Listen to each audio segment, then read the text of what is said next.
I took nuclear revenge on my boss, who was having an affair with my wife and then filed for divorce.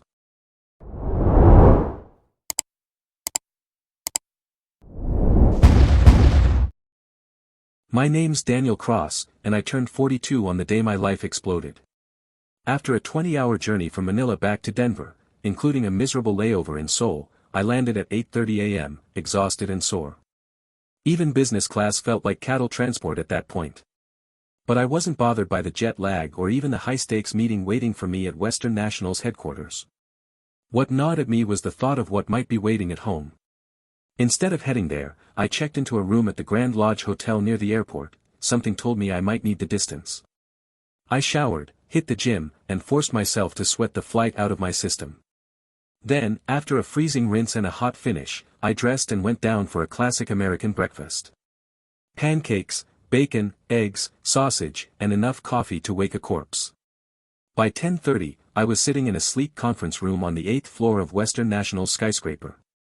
I'd barely set my briefcase down when two people walked in, Joe Ratcliffe, VP of Global Equities, and Sandra Lowe, a lawyer from corporate affairs.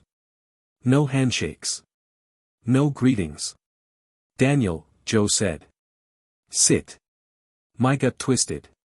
"What happened in the Philippines?" he asked. "We sent you to stabilize that Aquatech deal, and you went rogue, a $300 million buy-in on a nearly unknown firm." "Yes," I replied. Calm, measured. I'd learned in Asia not to show weakness. "It's in my report. The team is solid, 2 centuries of combined leadership experience. The technology is decades ahead of competitors. The Department of Energy and Deloitte verified projections. It's risky, yes. But we'd own 25% of a sector on the rise. Then why is their stock plummeting?" Joe shot back. "From $17 at IPO to under $10? Because competitors are shorting it to drive the price down," I said. "They want to buy in cheap or kill it. If we hold and it rebounds to $25, we triple our investment." Joe wasn't convinced. "The board doesn't see it that way. Your report reads like a fairy tale." He slid a severance envelope across the table. "You're out." The offer was cold but cushioned, 3 months' salary, 30 days of unused leave, and a cash out of my options. Nearly $800,000, but with a ruined rep and no obvious next step. By 2 a.m., I'd signed everything, turned in my badge, and was escorted out. Standing alone on the sidewalk with an empty bag and a full heartache, I flagged down a cab, wondering how many strangers had watched their lives fall apart on that very street. Back at the hotel, I mixed whiskey with soda, a sacrilege I didn't care about, and stared out the window. I was too young to retire, too burned out to restart. But something hardened inside me. I wasn't done.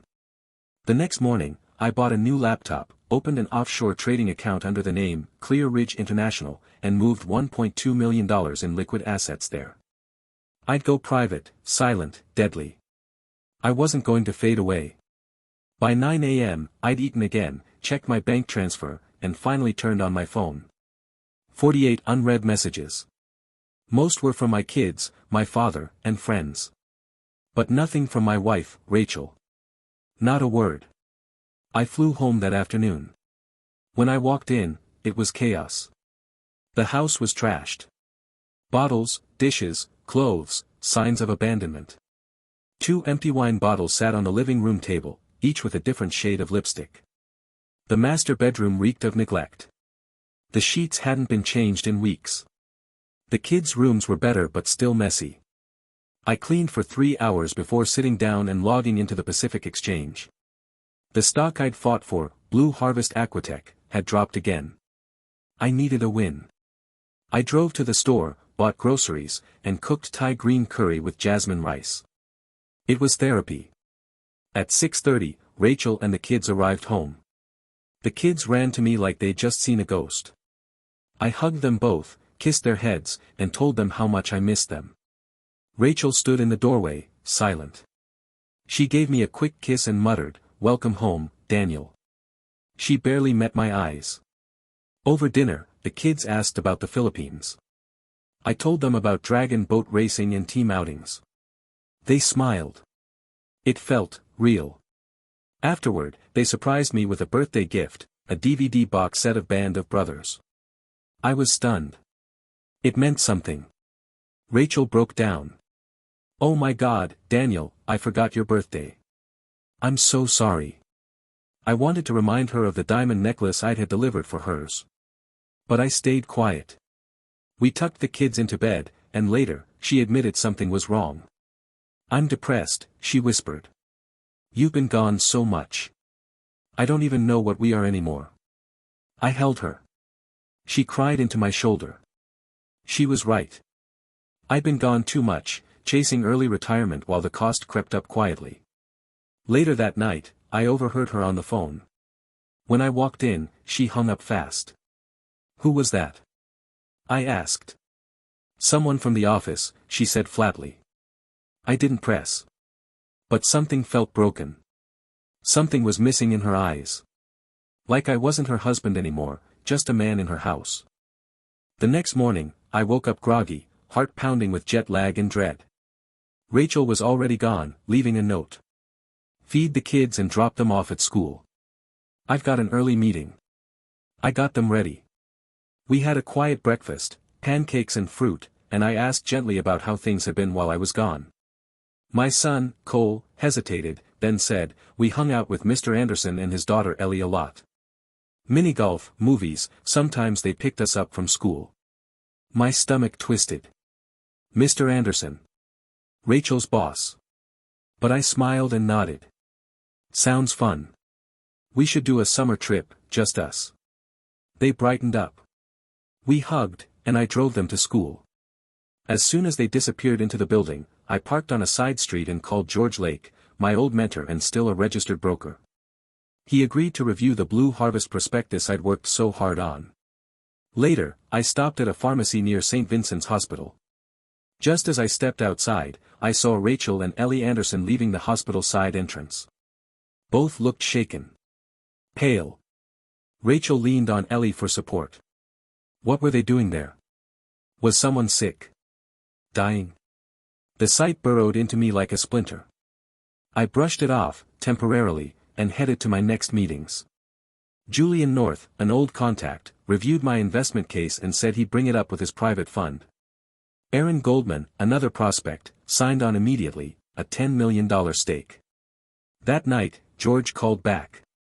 "Dan," he said, "this is a strong play. The management team has their own money in the game. That's rare.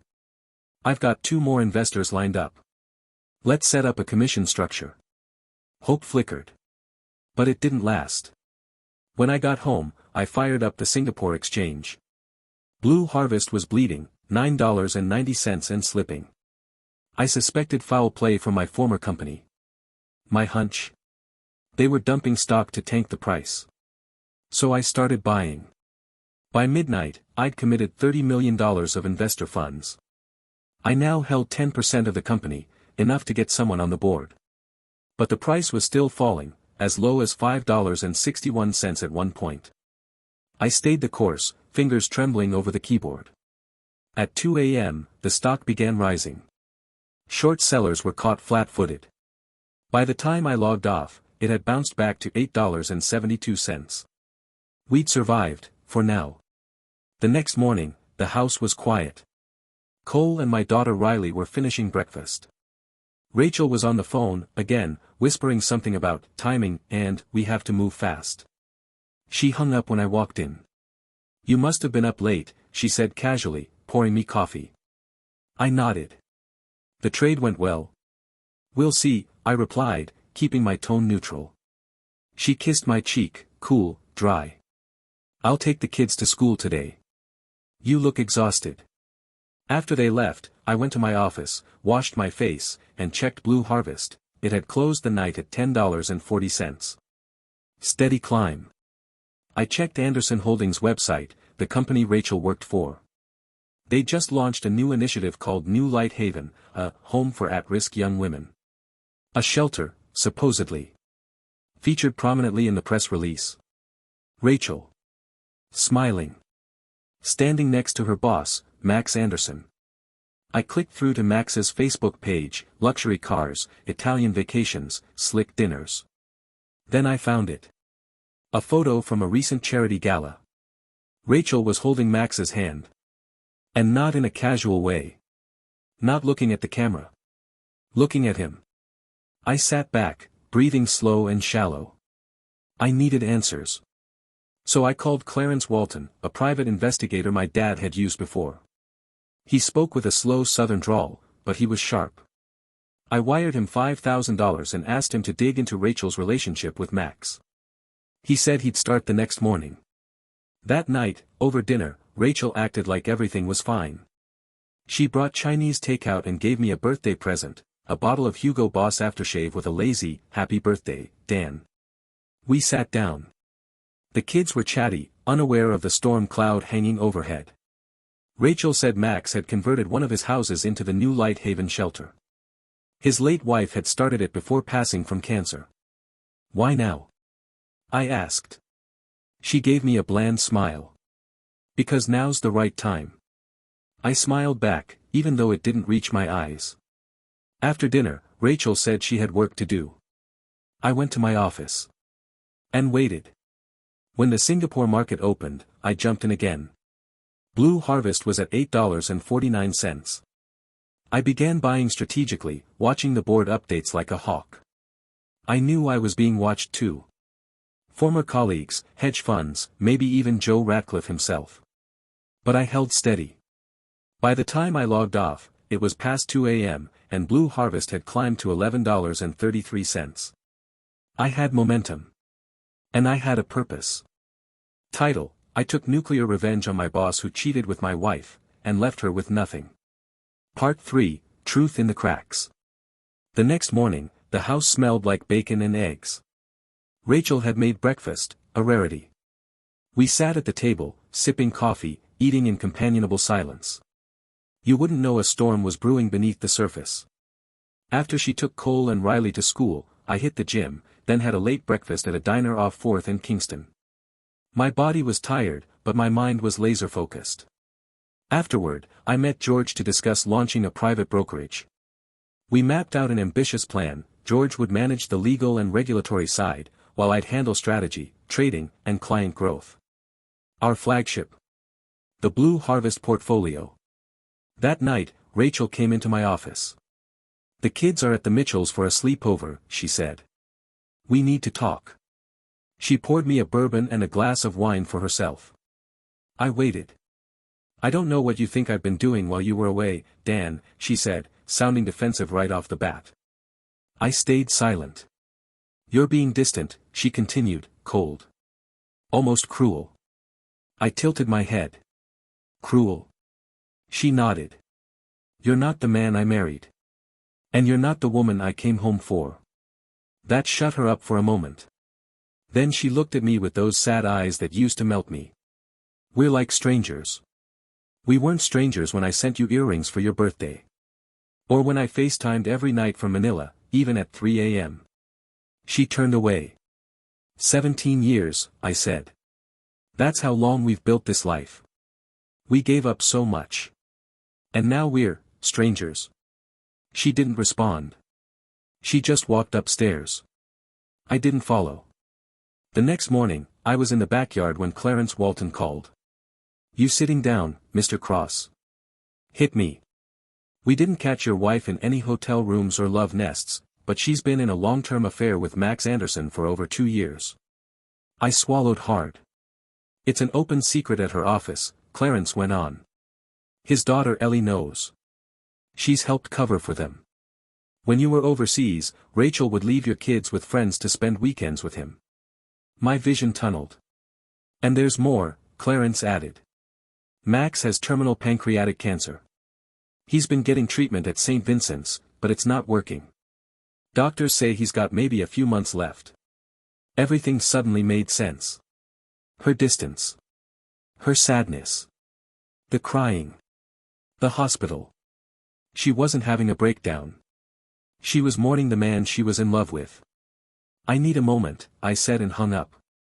That night, I sat outside with a whiskey and cigar. Rachel joined me, glass of wine in hand. Can we talk? She asked. I nodded. You went on the Anderson Foundation website, she said. And Facebook. You're checking everything. Is that a crime? No, but, it hurts. Like sleeping with your boss while your husband works 10,000 miles away. She looked stunned. Then the tears came. I didn't plan it, she whispered. I was lonely. He was kind. It just, happened. I stared at her. And you kept it going for 2 years? I didn't know how to stop. No, I said coldly. You didn't want to stop. We sat in silence. She finished her wine and walked back inside. I didn't follow. In the days that followed, Clarence delivered what I needed, a flash drive with dirt on Max Anderson's so-called charity house. 14 women, 5 still living locally, who'd stayed at the new Light Haven shelter over the years. One of them, Leah, worked as an escort. I reached out using a burner phone. Offered her $200 for her time. We met at a roadside motel. She was small, worn down, tattooed. Suspicious. I'm not doing anything weird, she said, eyeing me. I just want information. That got her attention. Leah opened up, she'd lived at New Light Haven for 6 months. Strict rules, fake smiles, she said. Max never touched me, but a few others. They weren't so lucky. How much do you need to tell your story publicly? I asked. 20 grand. And a job. I smiled. Done. You'll get the money, and I'll help you start over in Chicago. Property management assistant. Legit work. She stared at me. Are you serious? As a heart attack. We shook on it. Phase 1 of my revenge plan was complete. At home, I pretended nothing had changed. Rachel didn't suspect a thing. She was too busy helping organize the grand opening of the new Light Haven's new headquarters. Monday, 10 a.m. The mayor would be there. So would the media. She cried a little one morning. It's going to be a beautiful moment, she said. Not if I can help it, I thought. Friday, 9:30 a.m., WNR radio. Ellie Anderson was on air, bragging about the shelter's impact and social mission. Then it happened. A caller, sobbing, cut in. Don't believe the hype, the voice said. Max Anderson used me. I was one of the girls he misused at New Light Haven. My name's Leah. Click. The line went dead. The host fumbled. Another call came through. Another woman confirmed the story. Then another. And another. The media firestorm had begun. I stepped back and let the blaze grow. By noon that Friday, the story was everywhere. Hashtag Anderson House was trending nationally. Radio hosts couldn't keep up with the calls. On WNR alone, 3 more women came forward. One said she was married when Max Anderson manipulated her during her stay. Another described things too disturbing to repeat. One broke down on air, sobbing so hard the host had to cut to a commercial. At first, social media was divided. Some defended Max. Others claimed the women were after money. But within hours, the tide turned, hard. Thousands of women shared their own stories. Real names. Real pain. Some detailed, some brief. The Me Too wave had come from Max Anderson, and it wasn't stopping. By 3 p.m., my phone buzzed. Vicky, an old friend from high school who now worked as an anchor for 2 regional stations, was calling. You started this, didn't you? She asked. I just wanted the truth to come out, I said. Well, it's out. We're covering it tonight. The mayor's office is canceling its appearance at the shelter opening. Every civic sponsor is pulling support. You might want to lie low. I thanked her and ended the call. Then I took Tylenol for the pounding headache, showered to wash the guilt off, and sobbed like I hadn't in years. This wasn't just revenge anymore. It was an inferno. That evening, I picked up Cole and Riley from my father's place. Rachel didn't come home. Her phone was off. We had a quiet dinner, chicken stir-fry and rice, then played Monopoly. The kids laughed, unaware of the chaos swirling around them. At 10 p.m., Rachel walked in. She looked like she'd been crying for hours. Have you heard? She asked, collapsing into a chair. They're saying horrible things about Max. I poured her a brandy. I heard. It's lies, Dan. He's not that kind of man.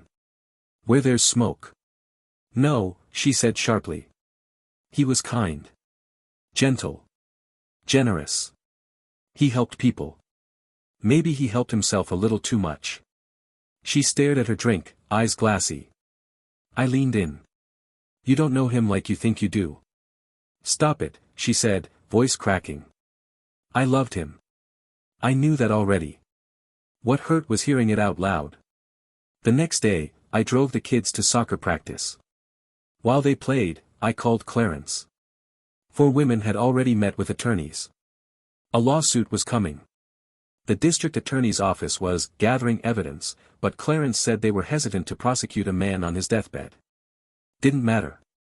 The damage was already done. By Sunday, Anderson Enterprises had shut down its outreach programs. The new Light Haven opening was postponed indefinitely. Max remained hospitalized. Monday morning, another shoe dropped. A married socialite, wife of a tech CEO, went on record. She claimed Max Anderson had coerced her twice during an 8-day stay at the shelter. Her lawyers were filing a separate civil suit and joining the others for a class action case. 5 lawsuits in total. And rising. Meanwhile, Blue Harvest shares soared. $24.30 by midweek. I sold enough stock to repay every investor in full, and we still retained 2/3 of our stake. We were officially in the black. George and I celebrated with a bottle of vintage red. I felt like I should have been happy. Instead, I felt hollow. That Friday, I came home to see a familiar BMW X5 parked next to Rachel's car, branded with the Anderson Foundation logo. Inside, Rachel was crying. Ellie Anderson sat beside her, angry and pale. I grabbed a bottle of champagne, 3 flutes, and poured. To the end of an era, I said. They stared at me like I was mad. Rachel, I said, raising my glass. We're done. The divorce papers are on the table. Ellie's voice cracked. How could you do this? Because your father was screwing my wife for 2 years. Because you helped hide it. Because you thought I'd never find out. I turned to Rachel. Pack your things. You have 2 hours to be out of this house. The kids are staying with my father until the court decides otherwise. Ellie spilled her drink. Rachel stood in stunned silence. I walked over, picked up my glass, and smiled. Care for another round? Rachel finally found her voice. You left me alone for so long. I needed someone. You chose him, I said coldly. A man who preyed on vulnerable women. He's dying, she cried. He needed comfort. And now he'll need a defense attorney. Ellie stood. You've ruined everything. No, I said. Your father ruined it. I just handed the world the truth.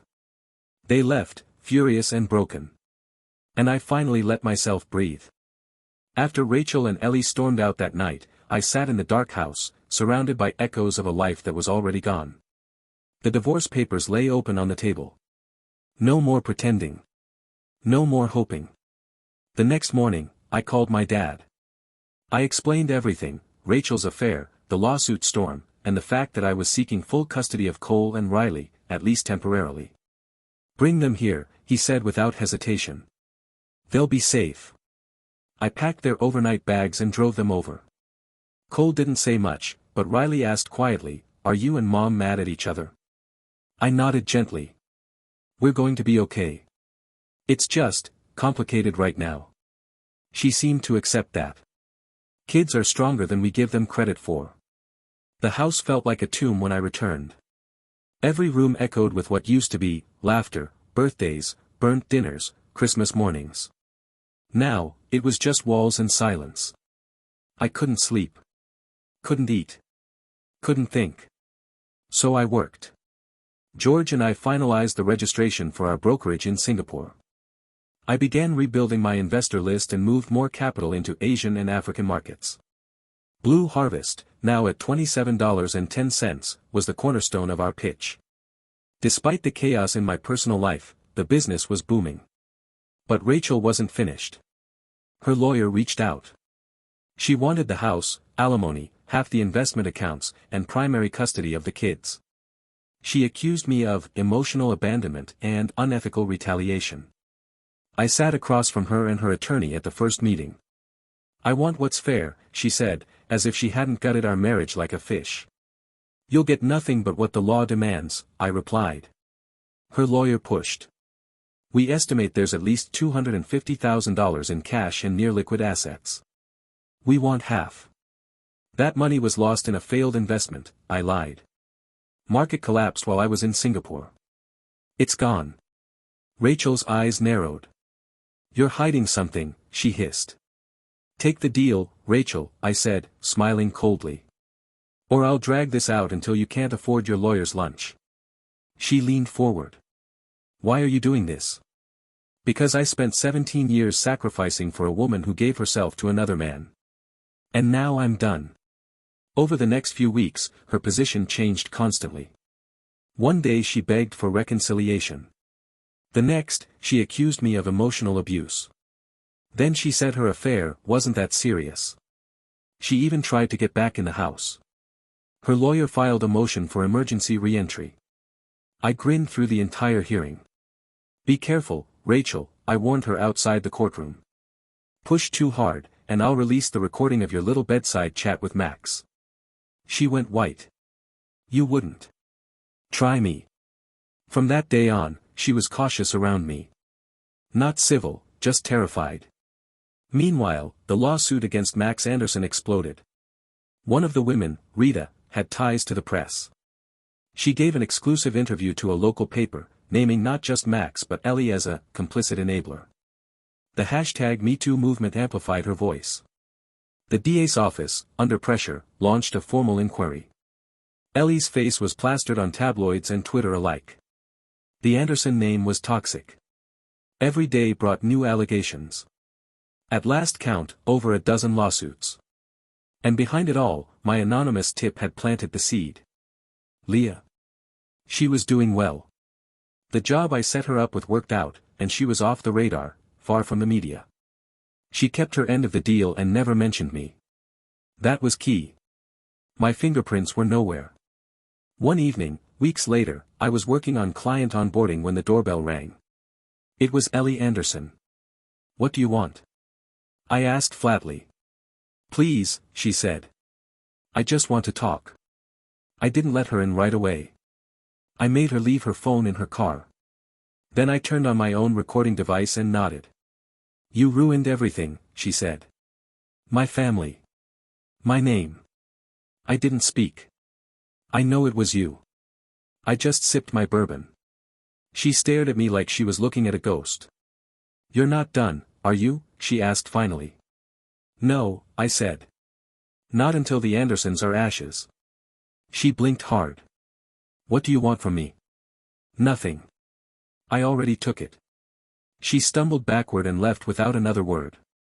Within days, Max Anderson was dead. Pancreatic cancer won in the end. Only 5 people attended his private cremation. Rachel was one of them. She asked to bring the kids. "No," I said.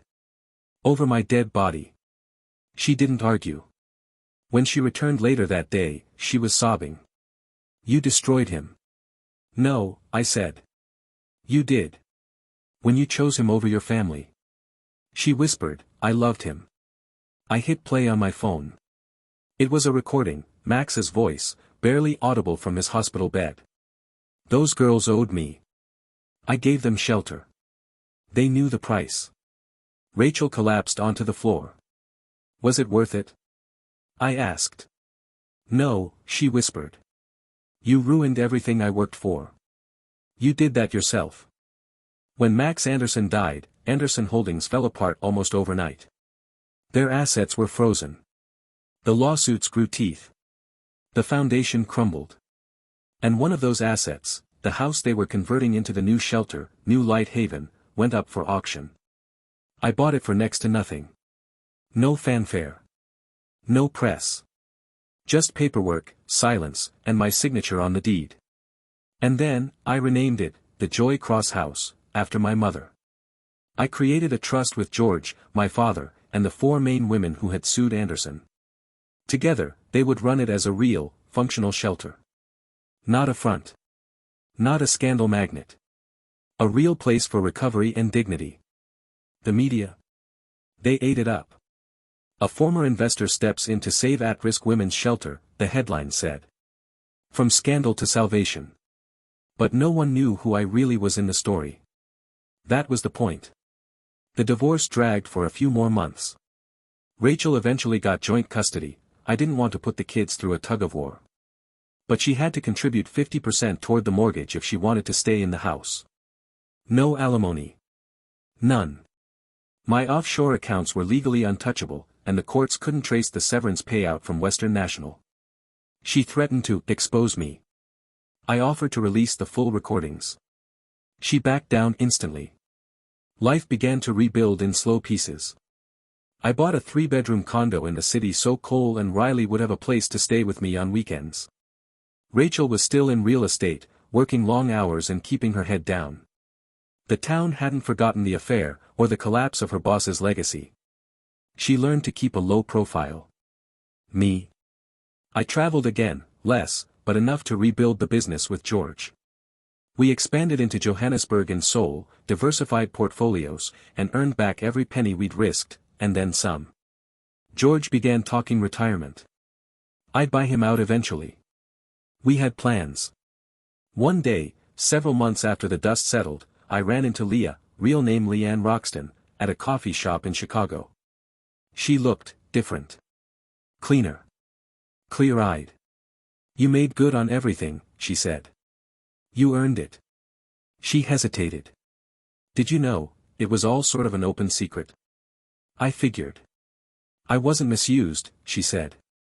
But I knew girls who were. Some of the others. I offered them $5,000 to say they were. It worked. I didn't blink. You're not angry? No, I said. Because the real monsters were the ones pretending to help. As the years passed, Cole and Riley adjusted. Cole grew quieter but sharper, he understood more than he let on. Riley was emotional at first, but bounced back with time.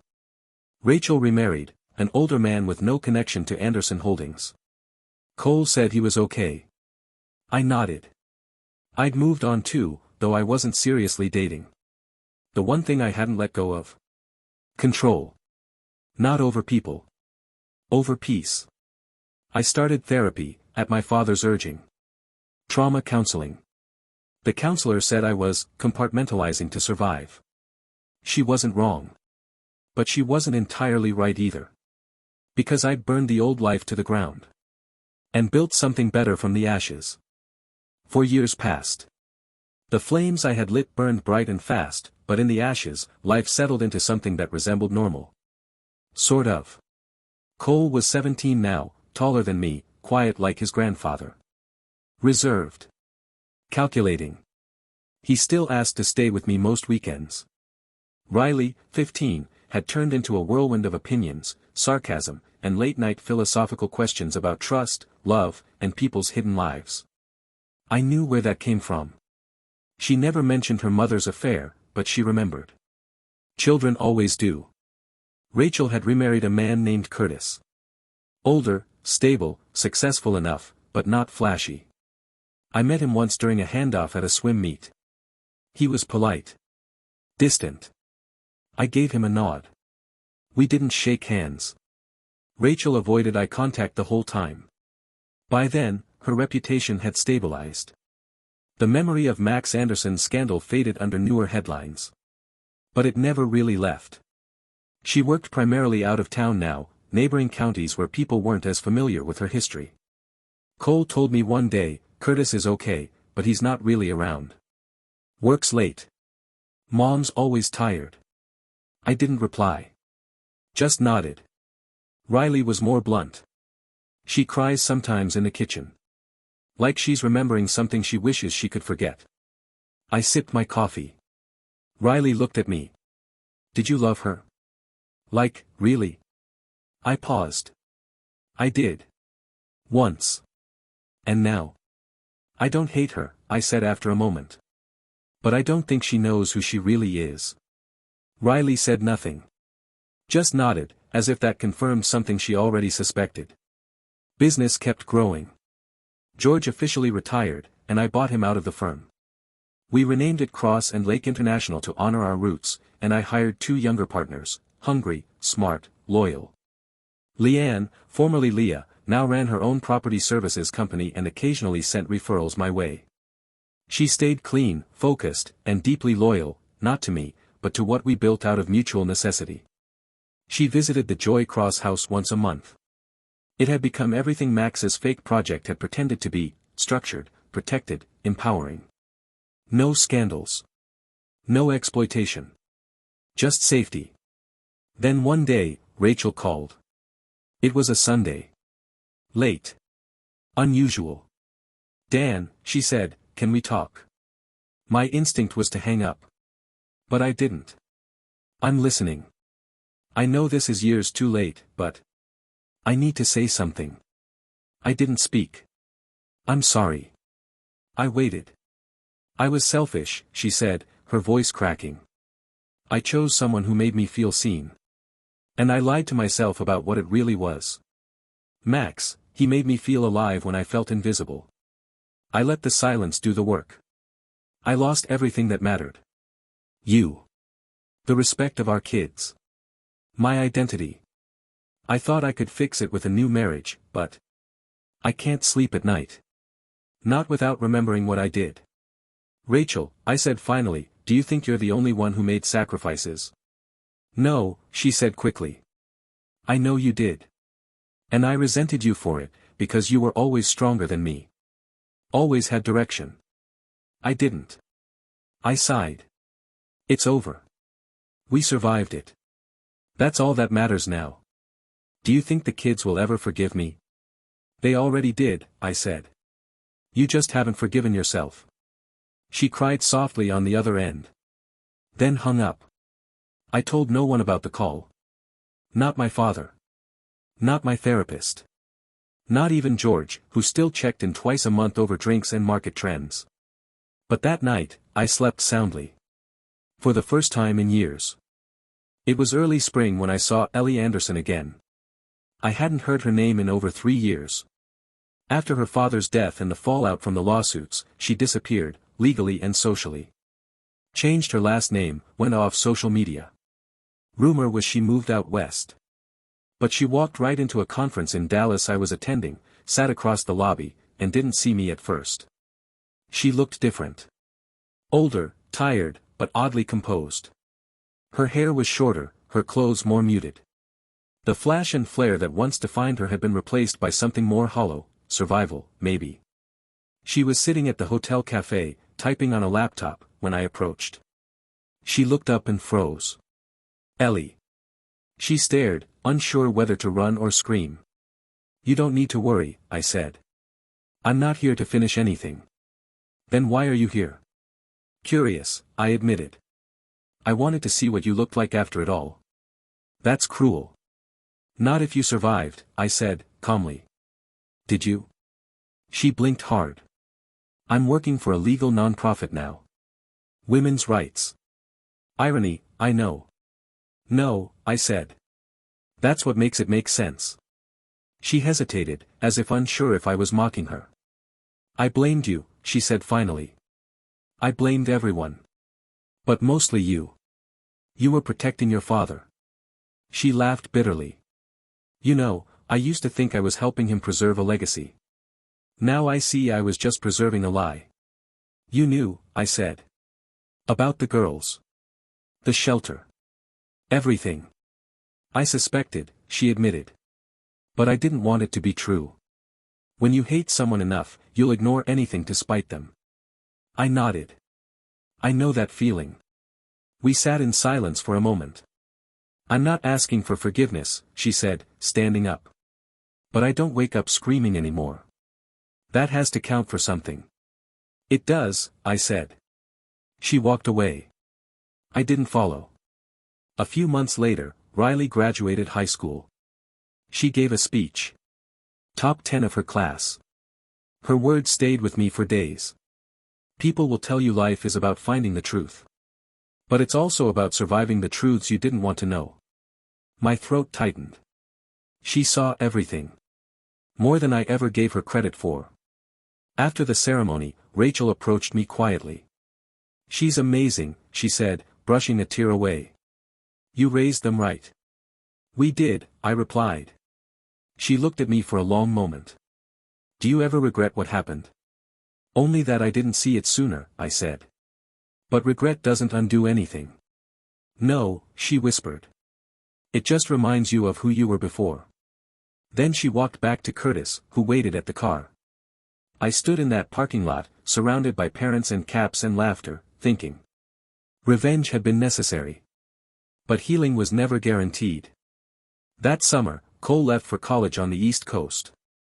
We packed the car together, a duffel of clothes, a guitar, and a beat-up laptop he refused to replace. As we pulled out of the driveway, he said, "Don't cry, Dad. I know you will." I laughed, but he wasn't wrong. When we reached his dorm and I helped him carry everything in, we didn't say much. I knew not to lecture. I just told him one thing before I left. "You're not alone. Call when you want. Not when you have to." He nodded. "I will." Riley stayed home. She was taking a gap year to travel before college, something I never would have allowed 10 years earlier. But she'd earned that freedom. She'd grown into herself, sharp, self-aware, no longer afraid to challenge me. One night, she sat beside me on the patio while I sipped scotch. "Do you ever get lonely?" she asked. I considered it. "Not in the way you think." "I mean, do you want to date again?" That caught me off guard. "I don't know if I can trust anyone," I admitted. She smiled. "That's okay. But not everyone's mom." I stared into the night. "No. But all it takes is one blind spot." "Then maybe don't look for perfection," she said. "Just someone who's honest about their damage." That landed harder than I expected. 3 weeks later, George set me up on a casual dinner with a woman named Karen, one of his friends from a legal firm in Chicago. We met at a small jazz restaurant, no expectations, just food and conversation. She was 44, divorced, and had 2 grown kids. Wore simple jewelry, smiled like someone who didn't rush anything. She'd heard of Joy Cross House, but didn't connect me to it. "I don't usually go out with people from George's world," she said. "Finance people tend to be exhausting." I laughed. "You're not wrong." We talked about everything, the travel, our kids, old regrets, and oddly, silence. She loved quiet. Said it was where people's truths lived. By the end of the night, I realized I hadn't checked my phone once. She didn't ask to see me again, and I didn't push. But I thought about her later. Not out of need. Out of peace. Later that fall, I returned to Joy Cross House for a quiet ceremony. No media, no sponsors. Just the women running it, a few survivors, and a plaque unveiling in my mother's name. Karen was there, a legal advisor now. We made eye contact. This time, she walked toward me. "Want to get coffee?" "Sure," I said. And we did. At home that evening, I looked through old photos, birthdays, vacations, the day we brought Cole home from the hospital. Rachel was in all of them. Smiling. Laughing. Real. But that woman didn't exist anymore. Neither did the man I used to be. We'd both burned. But unlike her, I rose from it. Not clean. Not whole. But ready for what came next. A year later, the house felt different. Not empty, just quiet. A kind of calm that once felt foreign to me. The walls didn't echo with guilt anymore.